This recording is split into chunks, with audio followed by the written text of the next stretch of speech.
Hey everybody, welcome back to Video. So today we're continuing the series on the MiSTer FPGA DE10 Nano project, and we got another fun surprise video for you guys, because just yesterday Jotego and his team released the beta for Vendetta, also known as Crime Fighters in the US, for MiSTer FPGA users as well as Analogue Pocket users. While we're focusing on MiSTer FPGA today, be aware that if you have an Analogue Pocket, you can play these games as well if you are a Patreon member.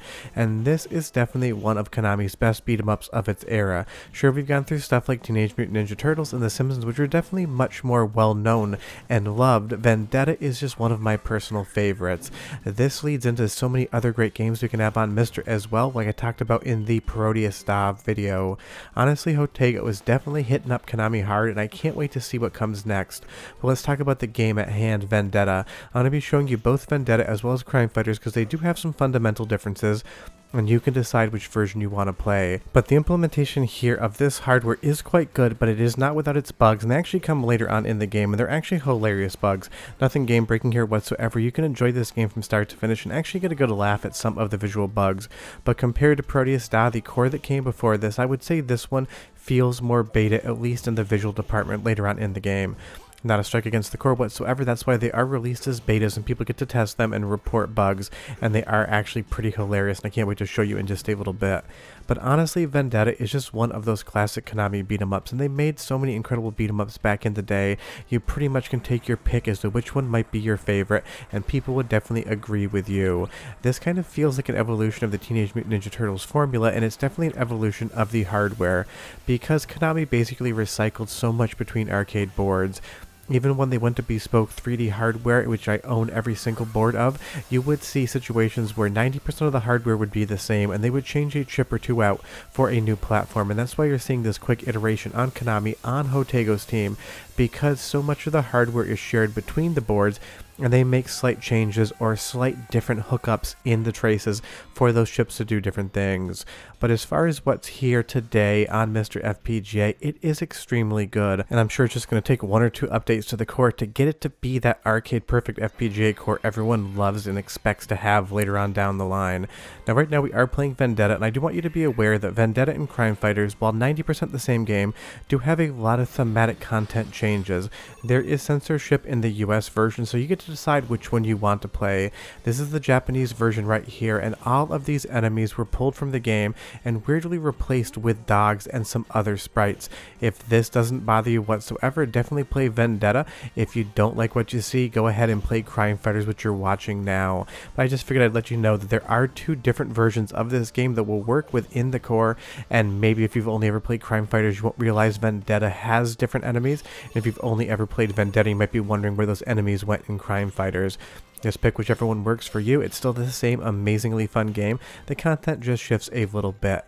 And honestly, again, this is just classic Konami. The colors, the style, the sprites, the background, they had such a unique look back in the day, and it's translated so well here in the beta core. I would say all of the sprite work, all of the graphics are appearing as I would expect, and it's only some weirdness in the actual game engine later on in the game that would lead you to believe this was anything other than a fully realized core. And I'm sure maybe 2 to 3 months from now, you will see this one added to the public release, because everyone always asks, when are these cores going to be made available to public? And it's usually like 60 to 90 days after they go to Patreon beta will you see them on a public release.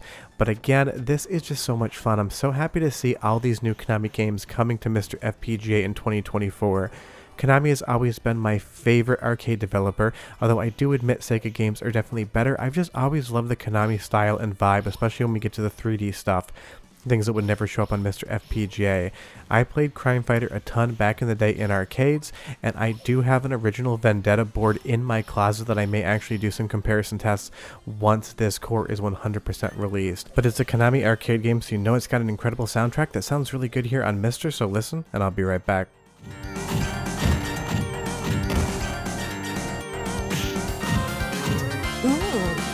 Ooh.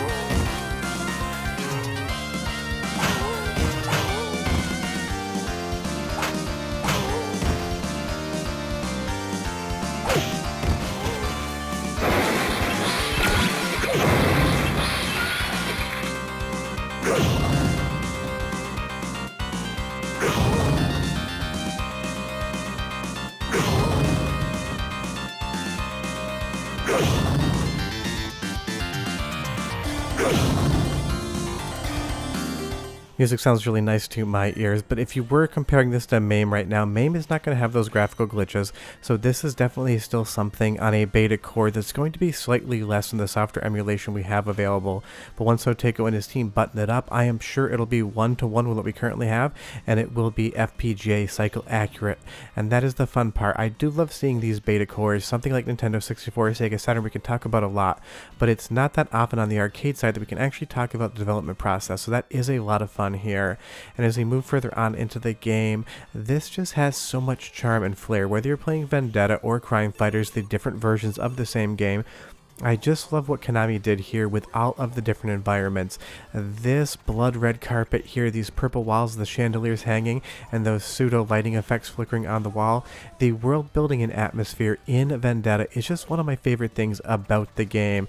It's got a style and a flair all its own, and considering that they had already done Teenage Mutant Ninja Turtles and The Simpsons, it was fun to see them do something a little bit closer to quote-unquote real life. And as we move further into the game, you're going to see every single stage is new, unique, and has different graphics for you to look at.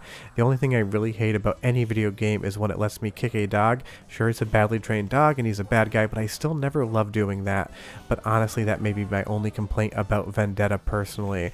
And as you move further into the game, you're going to see so many different unique enemies, like these trident holding guys right here. They're going to throw tridents out of the water trying to hook you with them. They've got flippers on, and it's the only time you're going to see them appear in the game. There's always something new to see and do in Vendetta, and it really does keep you wanting to play the entire time outside of the final level, which I think may actually be one of the worst design decisions Konami ever made, but I'll show that to you when we get there. But that's the thing, the final level is just really a bonus, and if you take that out of the equation, I put this in the top 15 or so of beat-em-ups of all time. But leave me a comment down below and tell me what your favorite beat-em-up is. I would be curious, and tell me if this breaches your top 15 or not. But take a look at those broken neon sign sprites here. They're going to suddenly attach to the player. It's almost like there's some sort of layering priority issue, and the minute you get near them, they basically don't know where they need to be, so they decide to follow the player around the entire time. And that's one of the visual glitches that is in the core, and I actually think it's quite humorous. Just it's fun to see how these things actually get made. And you'll see here as we get onto this elevator, the screen did narrow a little bit, and this cactus is dancing left and right. This is the exact same capture. It is not a different source, and it does seem to narrow itself out slightly, which shouldn't happen. There must be something about the scrolling here that causes the screen just to come in on the horizontal axis a little bit, and that cactus has never danced for me on any of my playthroughs. But they are very small minor glitches and don't take anything away from this game whatsoever, and this parallax scrolling in this stage is one of my favorites in the entire game, and it does look absolutely perfect to my eyes. So outside of those weird visual glitches with the sign following you and the dancing cactus, for the most part I would probably say this is like 95 to 96 buttoned up and ready to go. But I'm going to give you one more soundtrack sample because I do love the soundtrack in this game, and it sounds quite good coming out of the core. But leave me a comment after you hear it and you tell me what you think as far as the sound is concerned, and tell me if you ever played the original arcade board. I would be curious. But enjoy.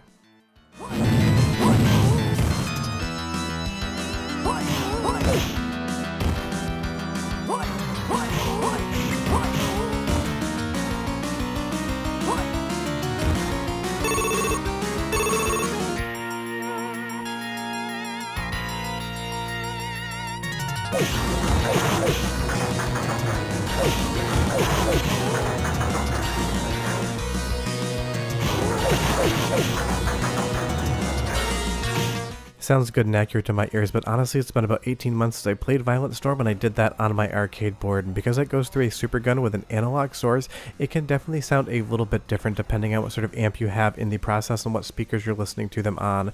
So sometimes you might notice a slight difference between MiSTer FPGA and the real arcade board, just down to the fact that those boards are older, maybe the caps are a little bit exhausted, or maybe your super gun just changes things ever so slightly. But I love this boss battle against Faust here as well. This entire area is just filled with charm and detail. Every single inch of the screen just looks absolutely spectacular. There's always something to see and do. A big thanks to Andy D for helping with the captures this week as well. He was the one playing some of this game, and he was definitely kicking and punching the way you would expect. But the one thing about Vendetta or Crime Fighters that I absolutely cannot stand, and has gotta be the cheapest design decision from any arcade developer back in the day, is the fact that the game ends and then continues into the longest boss gauntlet you're ever going to face. And it's not just a one-on-one boss boss gauntlet. Oh no, you have to fight 2 of the bosses from the game at the same time with a very large health bar. Every single boss you play to get to the end of stage 5 is going to appear again. They're going to be more aggressive, they're going to take more lives off of you, and you're really going to have to deal with the screen space management of having 2 bosses on screen at once, or in this instance, technically 3, to be able to see the credits scroll. All it is this one small bridge level until you get to the end here, and Cruel Kurt and Faust are going to be there to fight you as well. You need to beat all 6 bosses to be able to actually see the credits scroll, and honestly this feels like the cheapest quarter grab I've ever seen in any arcade game. So it's one of those things. Vendetta and Crime Fighter is one of my favorite games up to stage 5. Once you get past stage 5 and have to run the boss gauntlet, it absolutely drives me nuts. But honestly, we're not putting real quarters into the machine, so what does it really matter? And once you get to the end, you get this nice credit scroll, which does look good as well on the core.